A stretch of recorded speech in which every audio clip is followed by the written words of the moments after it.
देखु माननीय मुख्यमंत्री अपील करिसेंती समस्ते फेरी आसतु सब छात्र छात्री माने एवं शांति श्रृंखला किभली भाव में फेरी आसो माननीय मुख्यमंत्री अपील करिसेंती एवं किट कर्तृपक्षर जो भाव में छात्र छात्री मान व्यवहार ये एक निंदनीय घटना कारण छात्र छात्री माने हेले आम देशर भविष्य एभली असंवेदनशीलता तांको प्रति शोभनीय नुह तांको संवेदनशील देखा कथा सबू समस्यार समाधान थाए किंतु किट कर्तृपक्षर ये जो मनमानी ये आदौ ग्रहणीय नुह से उच्चस्तरीय कमिटी गठन कर एसीएस होम काली किट कैंपस को जाइथिले से ताको पुंखानुपुंख भाव तदंत करुचंती एवं तदंत पुंखानुपुंख कला परे निश्चित भाव में दृढ़ कार्यानुष्ठान ग्रहण करा जिवो एवं गत काली नेपाल टीम आसीथिले आमर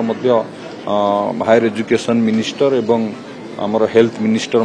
चीफ सेक्रेटरी आलोचना निश्चित भाव में ये घटना को सरकार गुरुतर सह नहीं सरकार किभली भाव में माने ये जो घटना घटी ये जो घटना पुनर्बार न हो एवं जी ये घटना पछरे अछंती सेमानक विरुद्ध में निश्चित भाव में तदंत होला परे दृढ़ कार्यानुष्ठान निया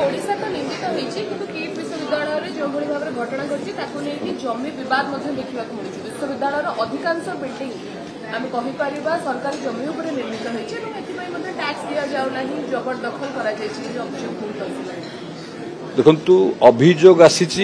या उच्चस्तरीय कमिटी की तदंत एसीएस होम को नेतृत्व करा जाउची जो जो अभियोग आसूची निश्चित भाव में तदंत हम ये सरकार लोकंकर सरकार ये सरकार रे कौनसी प्रकार दुर्नीति को बर्दास्त करा जीवन नहीं निश्चित भाव में तदंत पर जहाँ तदंतर रिपोर्ट आसो से अनुसार कार्यानुष्ठान निया।